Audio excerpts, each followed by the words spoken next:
Hi guys, how you doing? I got this new didymium lens that I've duct taped over my camera, and I'm really hoping that it's going to reduce the sodium flare so you guys can see a little more of what I'm doing. So last Tuesday I showed you guys how to make a twisted cane, and now I'm going to show you what to do with those canes once you make them.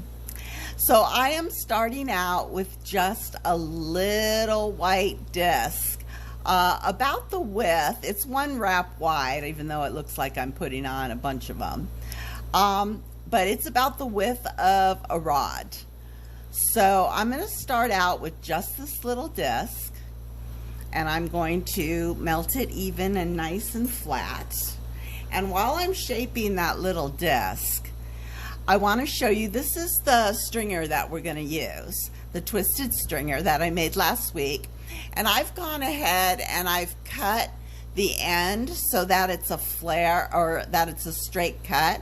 I don't want those long skinny parts on the end there. I want it a nice straight flush end, because we're going to bump up the end to end once we put this wrap on.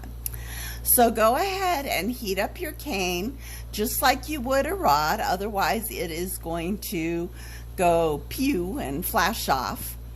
And then to put this on your bead, you want to lay it down and you're going to go really slow. You don't want to stretch that cane at all. You want it to melt on top of that base bead. And while you're melting it, give it just a little twist to the right, and that way you don't unwind all your stripes. Okay, your stripes are going to stay nice and tight. When you get to the end, you want to stop, let it cool, and then I've got my nippers right here. I'm just going to nip off as close to the bead as I can get, just like that.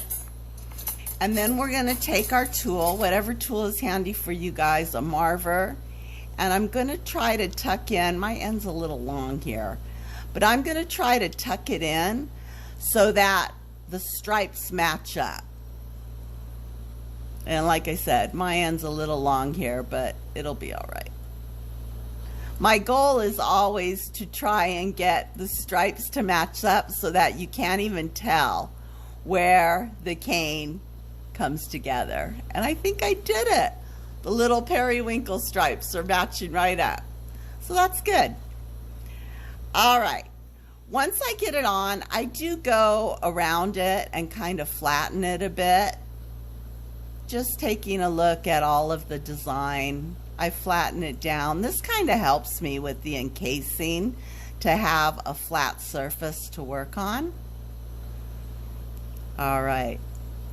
Okay, now I've just got my clear, and what I'm going to do is I'm going to put 3 wraps of clear side by side. I want to try and cover that twisted cane. So I'm going to go on the left side first and lay down my first wrap of clear, and you can see I'm covering the cane on the side, but I'm also snagging a little bit of it on the top. So there's the first wrap of clear on the left hand side of the cane. Now we're going to go right down the middle, and again, let your rod melt. You don't want to pull on it, you don't want to force it, because you don't want to distort that cane underneath. All right. And now we're going to go to the right side, and I'm going to go right on the right side and grab a little bit of that cane so that I cover up the entire cane. And that looks good. I might have missed a little spot right there. Okay, I've got my clear on.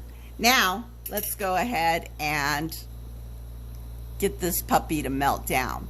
Now, as you're melting it down, You can use your tweezers to kind of straighten the bead out a bit, because I got my clear on a little wonky. So there might be areas that are a little fatter than other areas. And that's okay. You're going to be really working on your glass control with this. This bead has been around for a long time, and I think it's just such a great bead to really work on heat control and getting your bead to do what you want it to do using gravity. I am slowly rotating in and out of that flame. I'm going to constantly adjust either with a marver or your tweezers to try and get that puppy to become concentric. And as you rotate this bead, it will start to go from a disc bead to a donut bead.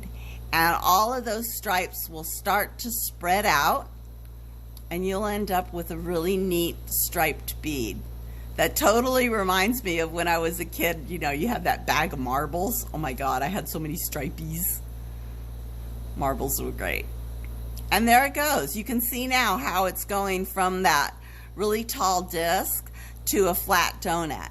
So just keep rotating. It's also, its wonkiness is going away, which is good.